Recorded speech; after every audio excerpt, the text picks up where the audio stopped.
Far Away From Home is a story-driven, turn-based tactical RPG. You take control of a 5-member team, do battle with enemies on an isometric battlefield, get loot and gear once you are victorious, and then level up your party. It was inspired by games like Final Fantasy Tactics and Tactics Ogre. So if you're familiar with either title, then that should give you a pretty good idea of what kind of game Far Away From Home is.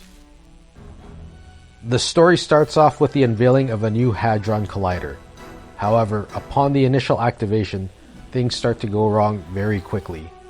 Simon and the others are seemingly teleported to a random place on Earth. However, after meeting up, discussing what they should do, and exploring their surroundings, they soon encounter strange monsters. From there, the story is about figuring out what exactly happened to them, where they ended up, and if they are even still on Earth. And of course, figuring out a way to get back home. So what's different about this game from others in the genre? There is a unit type system that I'm not sure is done in any other TRPG. Units can be classified as endurance, which will behave like every other RPG character.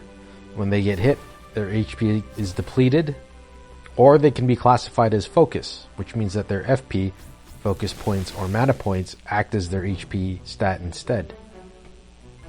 What this ultimately means is that whenever you use your abilities, it will progressively put you in more danger.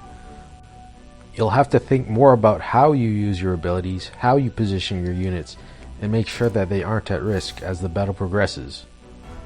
This was more of a thematic idea I had in mind. You have big beefy characters that can take multiple hits before going down, and then you have your quicker, more agile fighters that avoid all attacks until they meet a critical lapse in concentration. There are multiple ways to protect or even ignore some of these drawbacks, and it is up to the player to figure out what way works best for them. Everyone has their own set of skills, and depending on what skills you learn and what traits you take and what items you equip, that's all going to come together to decide what the exact role of your characters will end up taking. For example, Gabrielle has a class of Samurai. However, you can build her in a variety of ways. She has a skill called Windwalk, which will increase her dodge chance. You can also buy items that will make enemies more likely to attack her. And by combining these two things, you can make her into a dodge tank. Of course, you can also make her a damage dealer, and with that comes its own variety of options. She can be a full-on glass cannon or anywhere in between. I wanted to make each character feel unique in terms of what they do in combat, how they deal damage, how they are positioned, and how they interact with other team members. Cluster, Simon's dog for example, has the unique ability to pair up with any allied unit. When he partners up with someone, he can be set in one of two modes. He can either protect his partner from all incoming damage, or he can be set to counterattack every time an enemy tries to hit them.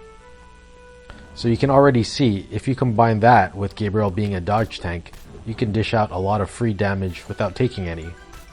And finally, to talk about itemization real quickly, I wanted gear to be more than just extra damage and armor.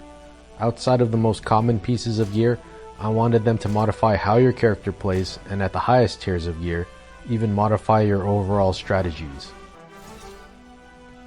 That's it. Thanks for watching. If you want to learn more about my game, it's out on Steam.